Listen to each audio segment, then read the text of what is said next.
Well, today started off as a normal enough day. December 8th is not only 3 days after my birthday, happy late birthday, but it happens to be the 343rd day of the year, which has always been lovingly known as 343 Day. In the past, we'd get a nice little end of the year update from 343 before the studio took their holiday break, but it wasn't ever anything headline worthy. Today is extremely different. Today we got our very first in what I assume to be an ongoing series of Inside Infinite updates. This particular one broke down what the team has been up to since the July event in regards to the game's art style and graphical fidelity, our first look at the Halo Infinite multiplayer via screenshots, Halo Infinite's live team and what their role will be in the game both before and after launch, and how it ties into Infinite's Halo Reach 2.0 style customization, and hints at both playable elites and a Halo Infinite flight next year. Oh, and the game's official release window. Let's take a look at each of these sections and a quick glance at the amazing screenshots they gave us today. Strap in. We finally have something to talk about. Now real quick, this blog post was an especially meaty one, and I highly recommend you read it for yourself after watching this video so that you don't miss out on a single thing, as I am only going to do some high-level highlights of the things I thought were the most important.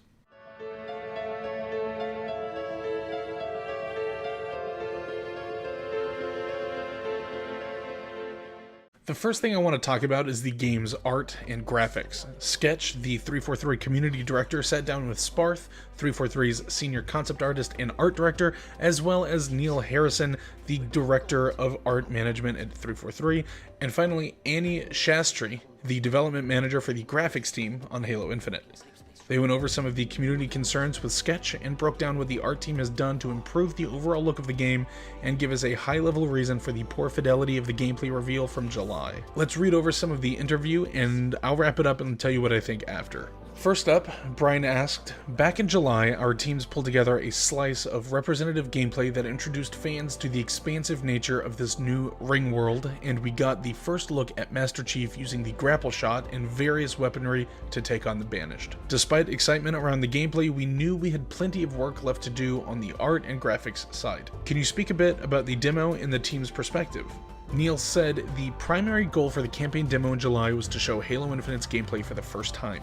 While the aspect generally landed as we wanted, the reality is that the art and visuals weren't at the bar we hold for Halo, even in a work-in-progress state.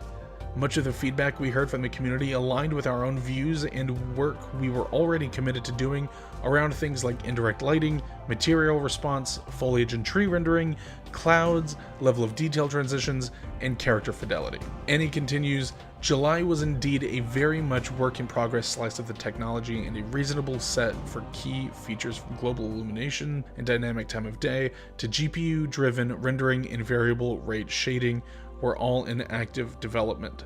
Much of the graphics team capability, along with that of some key technical artists, was focused on achieving high resolution and performance leading up to the demo, which meant several of these features didn't quite get the level of polish and bug fix that was warranted." Brian follows up with, "When it comes to visual fidelity, the team has been making progress since July, as we can see in some of the latest images we're sharing today.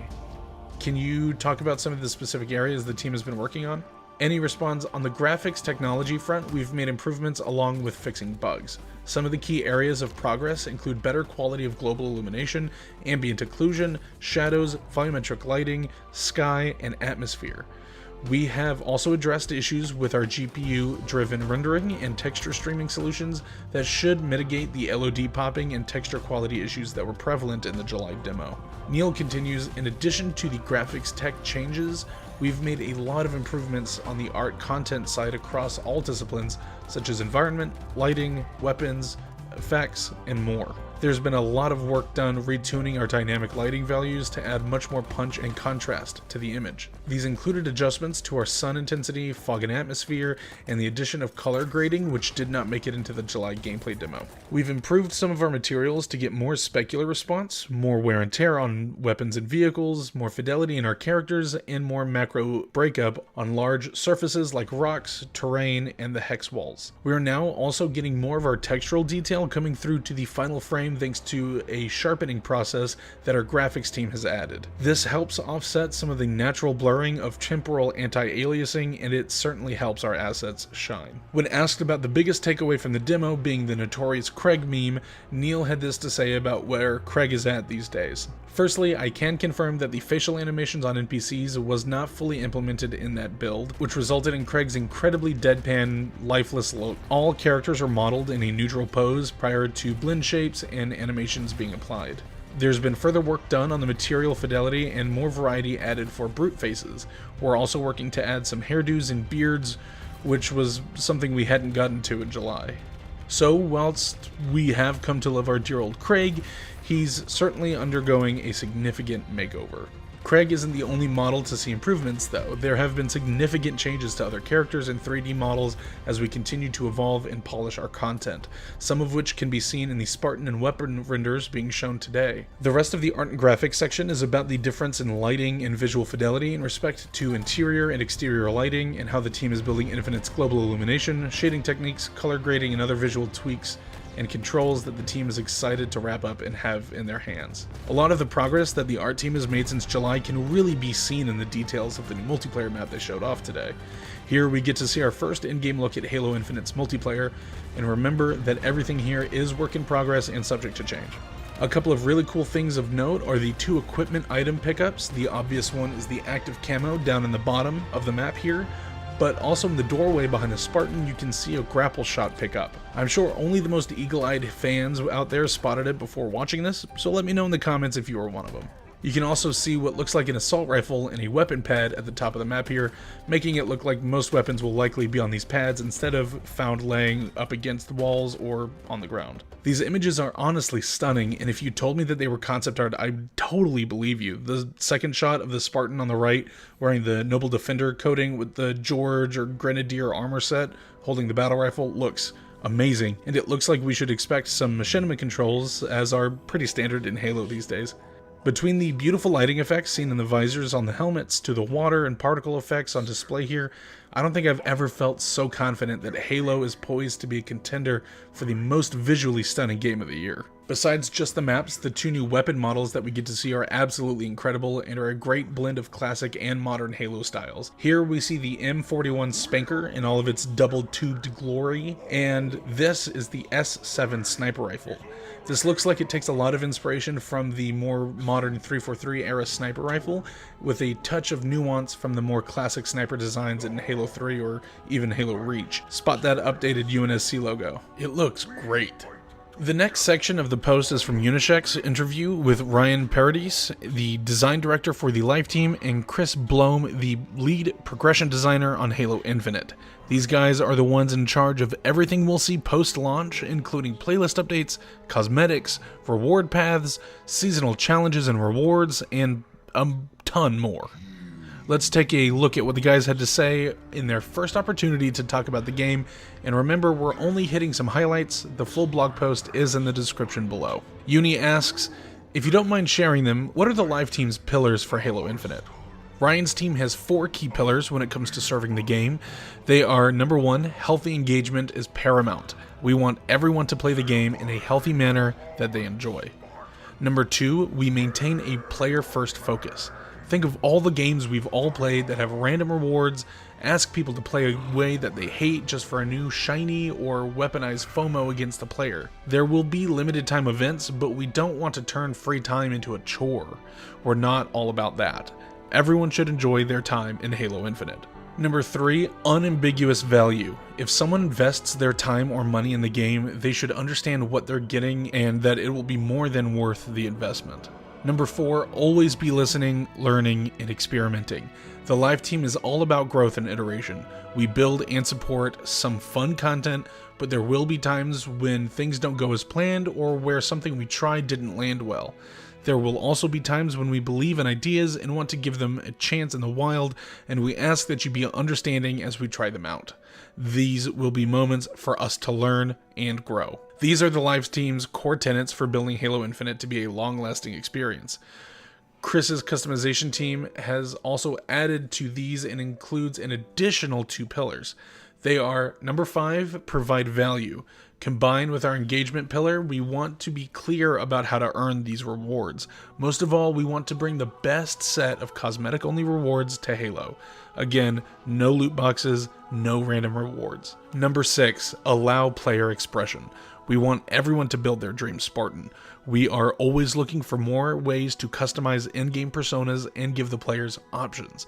My team knows that our long-term players have favorites that they love and may have for 2 decades.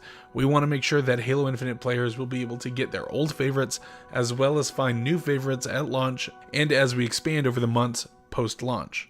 Much like MCC, I want to bring everything to Infinite. Eventually.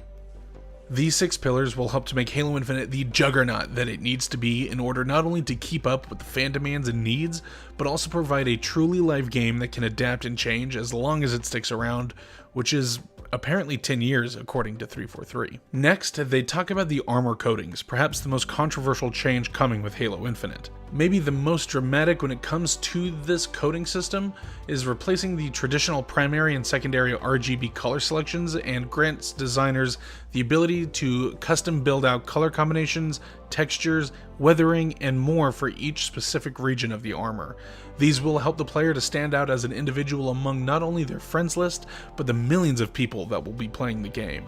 This system will lend itself to make your Spartan truly your own. Personally, if given the option, I think I would rather have the more traditional RGB back again, but time will tell if the coding system will steal my heart. Next is the armor customization itself. Now, we've teased Halo Reach levels of armor customization before. Can you tell us what that actually means in regards to Halo Infinite armor? Chris responds with, one way to look at inventory systems is to look at their breadth and depth. How many things can I customize and how many choices within it do I have? Reach allowed the player a lot of individual customization types on a single armor suit, with each type having many options. We knew we had to return to that level, but also do much more. To me, Reach customization is both the options, helmet, helmet attachment, left shoulder pad, right shoulder pad, as well as the number of individual assets. To dial it in a little, the geo that could be changed or added to Reach was helmet, helmet attachment, chest gear, shoulder pads, left and right, knee guards, wrist gear, and utility, as well as the visor color. These will all be back, and we will go even further. Personally, I've always loved visors, and we have a surprise to show soon. I understand that there is a level of being vague that is unconscionable, and I'm writing that line pretty hard, but we do have to save some surprises for later. Now, did you catch that? Chris teases a surprise to show soon.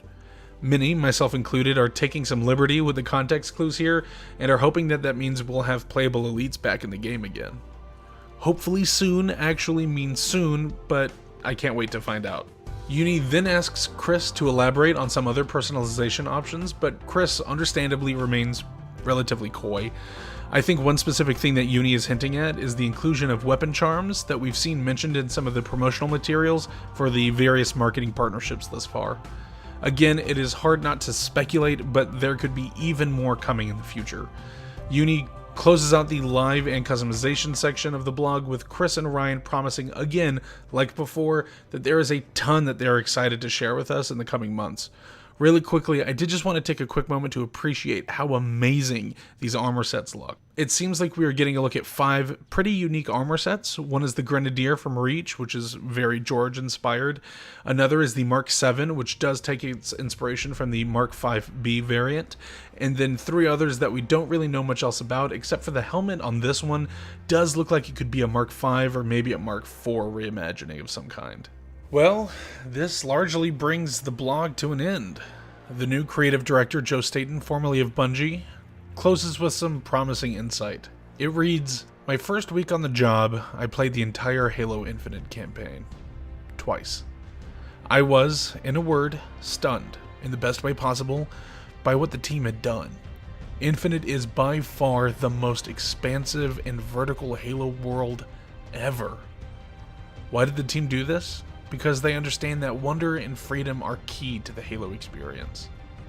I could feel the classic Halo 30 seconds of fun beating at the heart of Infinite's world, but I had never felt more powerful, more mobile, more in command of a rich set of tactical choices. This was the Halo that we imagined back in 2000 finally come to life after 20 years of technical and creative innovation. Sure, there were bugs in the build and clearly more work to do, but this concept art by Martin Deschambault, one of the many incredible pieces he's made for the game, up on the screen right now, it encapsulates all the excitement and curiosity and joy I felt on my first journey through Zeta Halo, the most mysterious, dangerous, and possibility-rich place in the entire Halo universe. Everywhere I looked, I saw choices. Do I explore off the Golden Path? Assault that banished warbase guarding the Valley Pass? Follow a flight of Forerunner Sentinels into that unexpected cavern? Rescue a squad of Marines dug in and desperate halfway up the mountain? Or do I keep pulling the mainline story thread that feels epic and intimate at the exact same time? Truly, Halo Infinite is a world in which I love spending time and that I'm thrilled to return to, both as a designer and a player. On behalf of the entire team, thank you for your patience and your passion. We cannot wait for you to join us on the Halo Infinite adventure, first with Insider Flighting later next year, and then when we ship in fall 2021. While Joe's words bring a sense of ease and excitement, that last paragraph is especially interesting. You see, when Halo Infinite was first revealed, we were told that flighting was more than likely not going to happen due to the pandemic and other extenuating circumstances that brought new and unforeseen challenges to the team, and that the resources for building and maintaining a flight would likely be too strenuous for the team to realistically justify. Now, with Halo Infinite projected to release in the fall of 2021, the team has nearly a year of additional wiggle room to make sure that Halo Infinite releases in the best possible state that it can. Oh, and that is right, the fall 2021 release date. I thought about doing a different video about this, but I couldn't help to mash it into the end of this one, so remember earlier this year when I made my When Will Halo Infinite release video? Yeah, it's fair to say that I was a little naive about when we'd be able to actually play the game, but to this end, Halo Infinite will release in the fall of 2021. That could mean September, as Halo 3, ODST, and Reach all did, but more likely, I'd imagine a November 16th, 2021 release date would be a million times better. Even more so if the crazy bastards go for it and release it on a Monday to coincide with the 20th anniversary day and date for Halo Combat Evolved. Joe did say that Halo Infinite is the Halo that they had imagined back in 2000, so I think all signs point to yes. In closing, guys, there are some really cool things that we got totally out of nowhere today that really helped to reinvigorate my excitement for the game. It's no secret that things were getting pretty hard for us Halo fans, and now that all 6 MCC titles are on PC, there wasn't really much to look forward to before this blog post. I hope that you enjoyed my recap of the news, and you can certainly look forward to more breakdown videos to come with future Inside Infinite updates. Let me know what you guys think of everything we got today and what you're the most excited for, and what you hope to see next down in the comments below. Make sure you like and subscribe if you haven't already. Make sure you follow me on Twitter and over on twitch.tv/Pfhorbear, where I stream at least 3 days a week so that we can continue the conversation. If you're looking for some cool people to chat with, I do have a Discord. The link for that is in the description below as well. Until next time, guys, be safe and have fun.